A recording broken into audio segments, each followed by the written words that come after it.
Amigas y amigos, hoy tenemos el placer de tener con nosotros a la arquitecta guayaquileña Yanina Cabal, que cuenta con una producción prolífica tanto en el campo nacional como internacional. Yanina es arquitecta por la Facultad de Arquitectura y Diseño de la Universidad Católica Santiago de Guayaquil.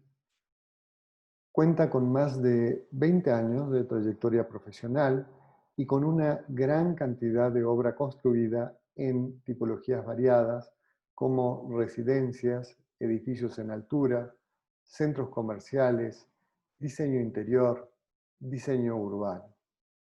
Tiene proyectos icónicos como la Casa Fundación Ronald McDonald, que proporciona alojamiento a los niños tratados en Solca, y el proyecto urbano Plaza Guayarte. Sin más, damos paso a la entrevista. Yanina, en un año tan complejo como este, tu producción no ha menguado, sigues con muchas obras en proceso y junto a Trama has lanzado tu primer libro monográfico. ¿Qué sensación te produce ver compendiado tantos años de trabajo, de producción, y sentir el interés que ha motivado tu libro en todo el Ecuador y en toda América, además? Bueno, como te comentaba, me sorprende realmente el alcance que ha tenido afuera del país también, ¿no? Es increíble.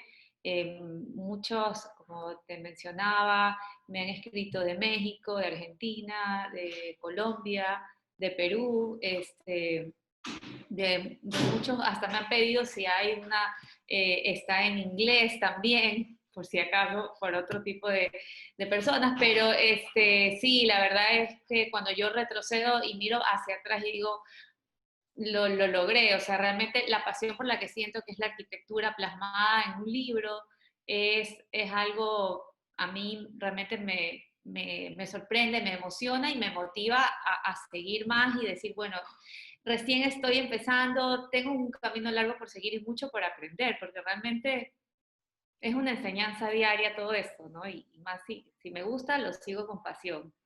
Qué lindo. Ciertamente la vida es un proceso en el que vamos aprendiendo día a día. ¿Cómo te sientes tú que se ve esto en tu arquitectura? ¿Qué ha cambiado con el tiempo?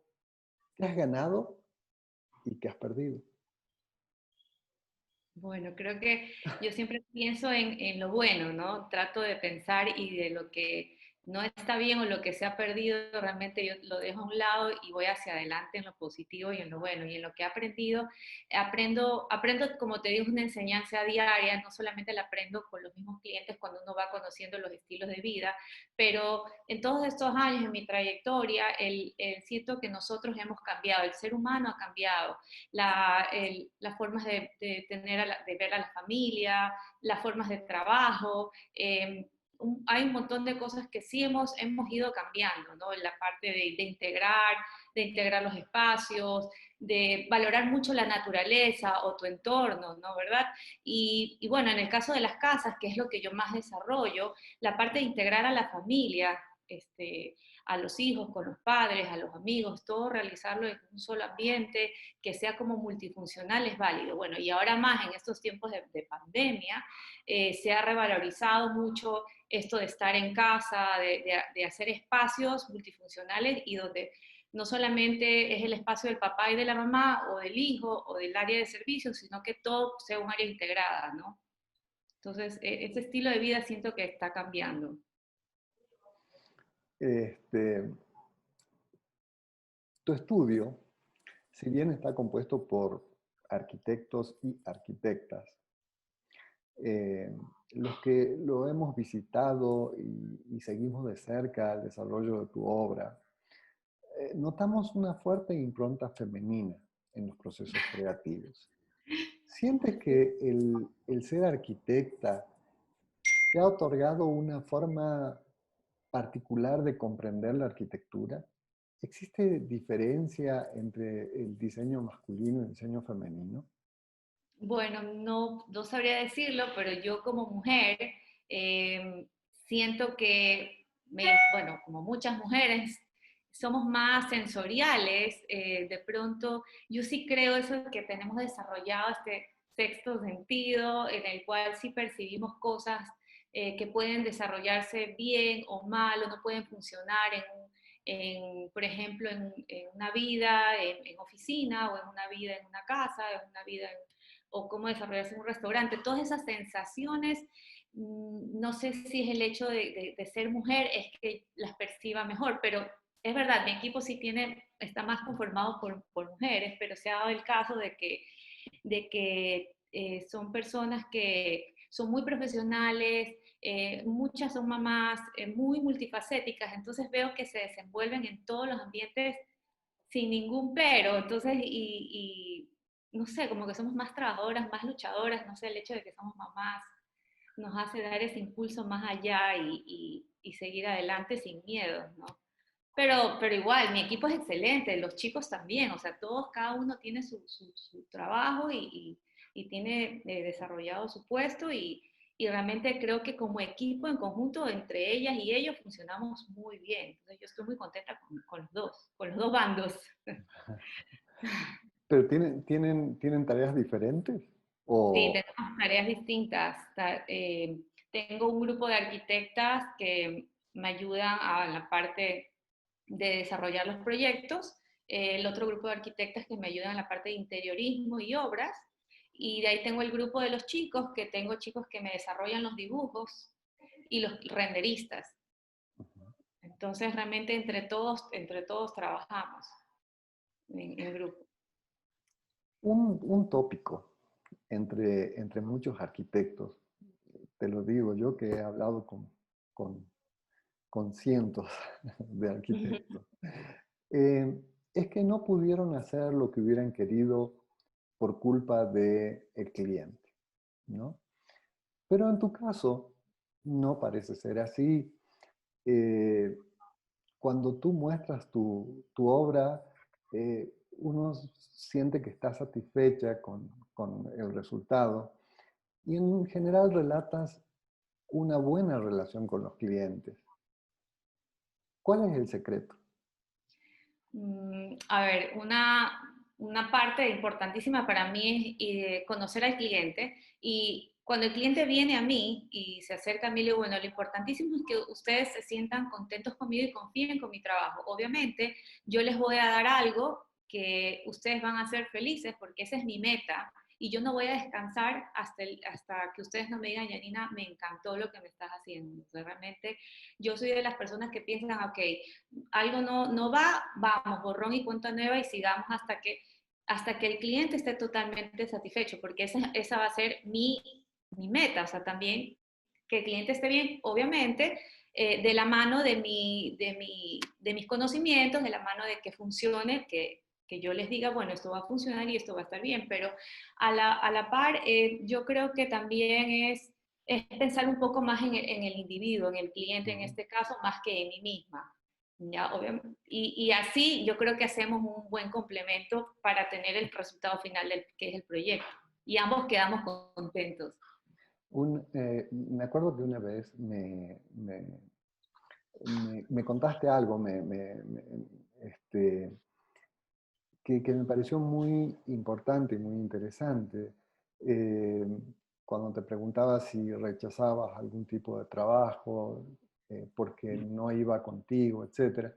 Entonces me dijiste que, que algo importante era que los clientes cuando llegan a tu estudio, llegan sabiendo la arquitectura que tú haces. Y es muy raro que te pidan algo que se vaya fuera de tu línea de trabajo. ¿Cuán importante es la comunicación de tu trabajo en el sentido de que la gente pueda reconocerlo? Bueno, la comunicación es lo más básico. Si yo no soy abierta con mi cliente y el cliente tampoco es abierto conmigo, van a ver. Me refería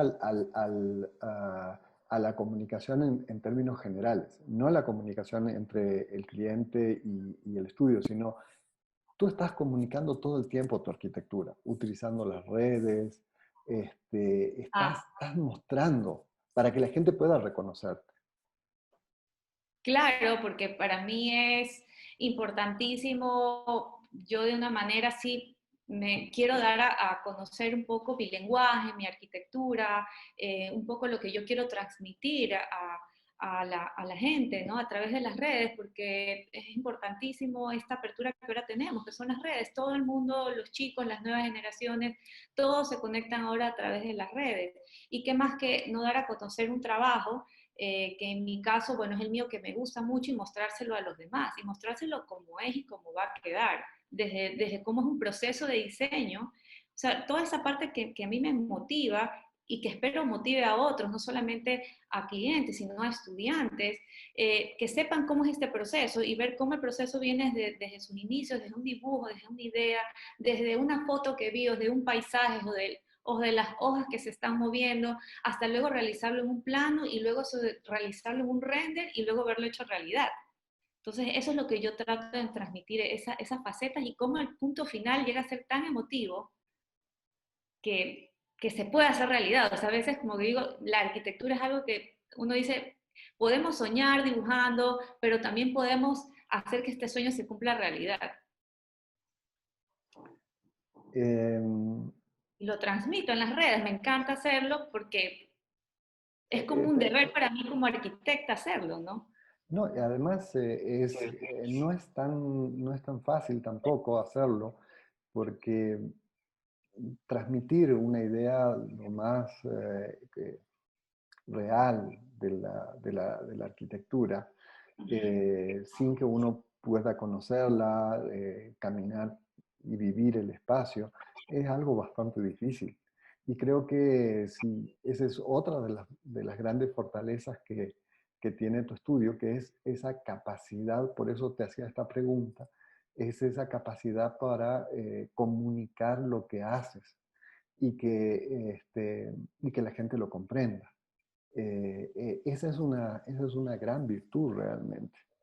Y pienso que muchos tendrían que aprender de esto porque de alguna manera acerca la arquitectura a la gente, Claro, ¿no? a todo Acerca, tipo de personas, no solamente a claro, arquitectos. Ajá, totalmente.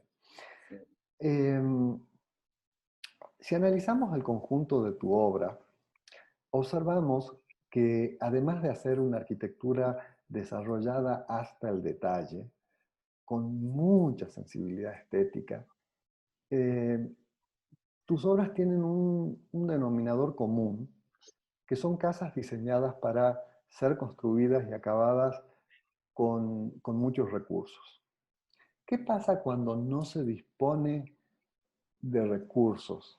¿Es posible hacer una buena arquitectura desde la carencia? ¿Alguna claro vez que, lo has hecho? claro que sí. Tuve una vez la oportunidad de hacerlo, pero quedó en planos, ¿ya? Pero se puede, todo se puede hacer. Se puede hacer. He hecho proyectos exactamente con bajos recursos, donde los cuales no solamente por tener, en el caso de una casa, no, no solamente por tener un lote limitado o un metraje limitado, no pueda percibir eso que me encanta a mí, que es sentir que estoy en un espacio abierto incorporado con el exterior. Desde lotes pequeños puedes desarrollar terrazas, patiecitos interiores, o sea, la arquitectura en sí para mí tiene el mismo significado en un proyecto grande como en un proyecto más pequeño. Por eso, en mi caso, o sea, nosotros somos capaces de desarrollar todo tipo de eso. Y el hecho de hacer otro tipo de proyectos de más bajos recursos a mí me parece hasta más interesante, porque son unos desafíos más grandes para demostrar que realmente se puede lograr algo bien con esas características. Ujú. Si se me da la oportunidad, encantada y feliz lo voy a hacer. Y tengo muchas ideas en mi cabeza para hacer eso, muchas. El famoso arquitecto del estudio Morfosis, Tom Main, dice eh, que la arquitectura comienza con preguntas, ¿no? Esa es su primera definición. ¿Cómo comienza tu arquitectura? ¿Puedes hablarnos un poquito del proceso de diseño? ¿De dónde surgen las ideas? Para mí las ideas surgen, una parte, bueno, una parte sí es esas necesidades que te da el cliente, ¿no? ¿Verdad? Pero otra parte surge en esa sensibilidad que tú decías, que es qué quiero lograr que él sienta en este proyecto que estoy diseñando, qué quiero lograr, qué tengo a mi alrededor, qué tengo en mi entorno, qué tengo a lo que abro y estoy en este sitio, o a lo que, por ejemplo, exactamente, es muy sensorial lo que yo quiero percibir y que se demuestre en los proyectos desde el punto número uno. Y esa parte afectiva es la que influye a que te incite a quedarte o te incite a irte o te guste o no te guste. Entonces la parte sensorial, espacial, tridimensional, para mí es muy importante desde el punto de partida, ¿no? Y de ahí, bueno, la distribución de los espacios, etcétera, que eso ya viene a futuro. No sé cómo poder En tus, describirlo. en tus propuestas, es tan importante la arquitectura como el diseño interior. Ujú. De hecho, pienso que esa es una de las grandes particularidades de tu estudio, cómo se conjugan estas disciplinas. Se diseña pensando en un determinado tipo de ambiente con un mobiliario en la cabeza o es a la inversa. Se diseña el espacio y luego se complementa con un determinado mobiliario. Yo cuando diseño pienso mucho en la parte del espacio y en el recorrido, en el recorrido espacial, pero este recorrido a la vez tiene para mí un color, tiene una paleta de colores, unos materiales y va mucho de la mano sí del mobiliario. O sea, no sé cómo explicarlo, pero es un recorrido tridimensional el que yo trato de hacer siempre. ¿Ya? Y va dentro del estilo que yo quiera hacer del proyecto, ¿no? Un proyecto más contemporáneo, más limpio, entonces el mobiliario yo sé que no tiene que decir mucho. Para mí la arquitectura tiene que hablar por sí sola y el mobiliario no es el que tiene que destacarse, es más, el mobiliario para mí tiene que ligarse a la arquitectura, tiene que ser parte de ella. O sea, más no pongo el mobiliario porque es un adorno, porque queda bien o porque está de moda. Estás absolutamente claro y a mí siempre he podido identificar esto, que tú tienes una manera particular de llegar a, a tus proyectos arquitectónicos finales. Y en ese proceso hay algunas cosas que son recurrentes. Te pregunto, ¿ustedes sistematizan dentro del estudio algún tipo de proceso de diseño? Es decir, vamos a empezar de esta manera, vamos a hacernos tales preguntas o vamos a estudiar tales condicionantes, o el proceso de diseño es más libre, es más eh, particular, ¿no? Y depende de cada caso, a pesar de que sean dos viviendas unifamiliares. ¿Varía ese proceso o ya tienen sistematizado el proceso? No, sí varía. En el momento que ya está el concepto, la parte conceptual, un poco el esquema, el estilo arquitectónico que vamos a definir en el proyecto, ya la parte interior para mí, o como decir, terminar la distribución eso sí va más como hecho, pero la primera parte no te puedo decir. La primera parte puede salir ahorita de una conversación contigo y me salió la idea, o puede salir de varias preguntas dentro del grupo de estudio, o de pronto mientras estamos dibujando va saliendo algo, pero no tengo algo de dónde empezar. Puede salir desde una idea, desde un sueño, un pensamiento o hasta un primer bosquejo, ¿ya? pero una vez que ya está ese concepto y la idea de cómo va a estar desarrollado ese diseño, ya lo demás sí está como que ordenado. Avanzan planos, luego hago renders, una vez que hago renders arreglo planos, fachadas, pero ese proceso sí lo tengo ordenado, pero la primera etapa, que es la que yo le digo el anteproyecto, o la parte de diseño, no te sabría decir, me puede salir hoy día como mañana, pero lo que sí es que los más complicados, los que son más desafiantes para mí son los más, o sea, no sé, como que me salen más rápido la idea, todo fluye mejor, porque es como que tengo esa presión, estamos acostumbrados a trabajar bajo presión y las ideas me salen más rápido, Hace, pero va desde un boceto a un sketch o a ideas habladas. hace un momento mencionaste, así a la pasada, grupo de estudio. ¿Qué, qué es eso? Están, cuando reciben un encargo, se reúnen, conversan, ¿de qué hablan? Sí, sí, generalmente ciertos proyectos donde tenemos ciertas condicionantes o limitantes, por ejemplo, en casas como terrenos ubicados en terrenos un poco más complejos o de pronto con unas necesidades, a veces hay muchas cosas para meterlas en un solo sitio y yo lo que quiero lograr es que se sienta más abierto y menos denso. Entonces, cuando hay estos proyectos que son un poco más complejos, también los proyectos urbanos, sí nos reunimos una vez a la semana, ahora los lunes. Sí, para mí es importante escuchar las opiniones de todo el grupo de estudio, de mi trabajo. Y dentro de esas opiniones, porque a veces uno tiene una forma de pensar o de ver las cosas o de desarrollar el proyecto de una manera, pero yo sí quiero pensar la opinión o la crítica del otro, ¿no? Porque a mí sí me afecta mucho, como te decía desde el principio, esa parte que tú puedas sentir o te pueda afectar o no te pueda gustar, o luego te pueda aburrir o no te guste. Entonces yo trato de descartar todas las opciones y luego llegar a un punto final de equilibrio y bueno, ¿no? Para poder decir, bueno, aquí va a salir algo bien. Hay otro elemento recurrente en tu discurso. Siempre hablas de emoción, ¿no?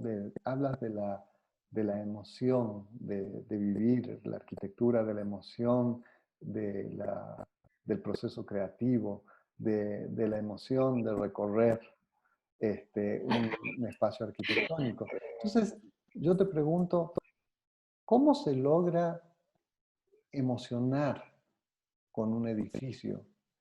¿Qué hay que hacer para que la gente esté bien dentro de un espacio? Bueno, hay muchas cosas que yo sé que he estudiado y yo sí te puedo decir que yo he aprendido con el tiempo que esto que estudias en la universidad, donde te hablan de las proporciones, donde te hablan un poco del estudio del color, sí influyen hartísimo en todas estas emociones futuras. Y yo sí trato, para mí, lo que son los colores para el uso de luz o de profundidad, la parte espacial, las proporciones a nivel espacial son muy importantes para que el ser humano pueda sentirse como cohibido o pueda sentirse como libre. Todas estas proporciones también te ayudan a esta parte afectiva, es lo que yo he aprendido y lo he experimentado en mis proyectos. Y bueno, aparte también estos recorridos que te decía tridimensionales en un sitio, ya sea recorriendo y encontrándote con el entorno o sintiendo y escuchando los pajaritos que te canten en la ventana. Entonces, todas estas experiencias, tanto como te decía, de proporción, de estudio de color y a la vez espacial y relacionarlas con el entorno son los que causan al final del día estas sensaciones que para mí son los verdaderos resultados, porque, por ejemplo, en una casa, si yo hago una casa que no la puedes vivir ni pisar y te quieres ir al día siguiente o no quieres estar en ese lugar, entonces para mí no he hecho bien mi trabajo. Entonces hay un montón de factores que afectan. Y bueno, y de la mano va, como te decía, el color, el mobiliario, los materiales que utilices, la combinación, el entorno, las aberturas a áreas verdes. Entonces es una cadena que me parece que está bien. Si la usas bien, está bien armonizada. A ver, te voy a hacer una pregunta difícil.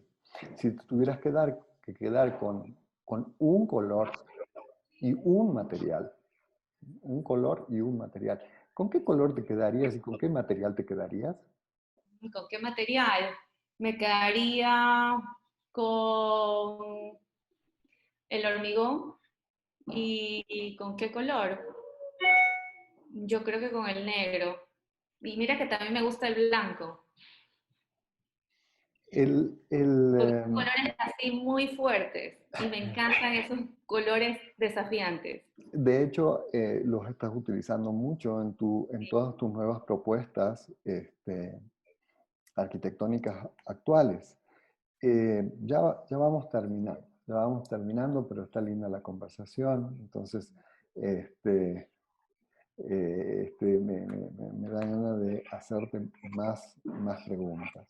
Hace un momento, cuando te referías a las cualidades del espacio, decías que un elemento importante desde tu arquitectura específicamente era establecer en la relación interior-exterior o exterior-interior una conexión de apertura, ¿no? Es decir, en tus proyectos tratas de que el espacio interior se extienda y hacia afuera, y cuando estás afuera, penetre hacia el espacio interior, el espacio exterior penetre hacia el espacio interior. Eh, pero Tal cual. esa idea, eh, ¿qué pasa cuando estás en un ambiente diferente al clima cálido? ¿No? ¿Cómo logras esa vinculación cuando te ha tocado, porque te ha tocado diseñar en la sierra, diseñar en lugares fríos, ventosos, diferentes a los espacios más cálidos de la costa? Bueno, igual es que hay muchos elementos arquitectónicos que también son translúcidos, transparentes, se conectan con el entorno y sin embargo no, en el caso de acá, la ciudad que es más tropical, entre yo más aberturas, entradas de vientos, es más favorecido para que el área interior no sea caliente y sacar los vientos para que la casa esté fresca por dentro. En el caso de lugares más fríos, bueno, la utilización, el color afecta bastante, o sea, el color influye hartísimo en qué recibe más calor o no, o menos calor, entonces la utilización de materiales. Y en el caso de estas aberturas, yo sí voy de la mano de aberturas a patios interiores o de desarrollar la casa opuesta al sol para que perdón, para que del otro lado, para que el sol te pegue más y sea un poquito la casa más caliente y no tan fría, aprovechar los vientos más fuertes, ahí sí darle un poco la espalda a los vientos más fuertes porque te congelas. Si hago una terraza donde me pega el viento de frente en la sierra, por ejemplo, no se puede trabajar ahí, entonces hay que trabajarlo del lado opuesto. O sea, sí estudiar un poco la ubicación, ¿no? Para mí eso es básico, pero no por eso yo dejo de tener estas aberturas al exterior o que el interior y el exterior se complementen. O sea, hay muchos otros métodos y elementos arquitectónicos que se pueden complementar. Janina, ahora te hago la última pregunta para estar dentro de los tiempos del programa. Eh, no sin antes agradecerte por tu buena onda y por Gracias. responder de esta manera tan espontánea y tan fresca, que seguramente va a ser altamente motivadora para todos quienes vean esta entrevista. Esta última pregunta tiene un componente un tanto.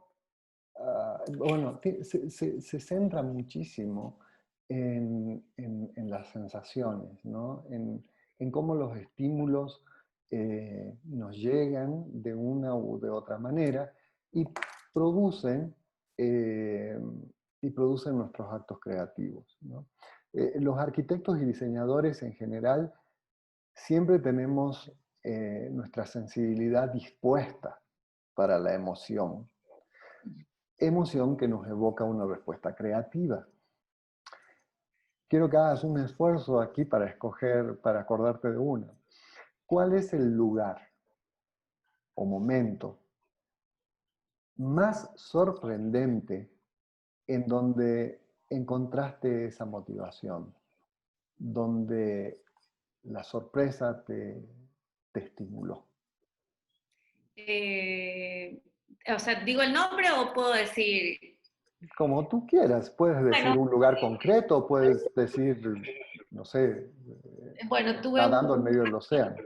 un caso tuve un caso de un proyecto eh, en el cual primero tenía unas condiciones muy forzosas, que es la casa Ronald McDonald, si tú la conoces. Es un proyecto donde el solar fue donado y estaba en medio en una zona donde donde hay puras vulcanizadoras. O sea, primero el entorno era nulo. Cuando yo ahorita hablo de abrir el entorno, incorporarlo con la naturaleza, aquí tenía cero entorno, cero incidencia de vientos, cero incidencia, o sea, no tenía nada que lo favorezca yo, o sea, poder hacerle algo al proyecto.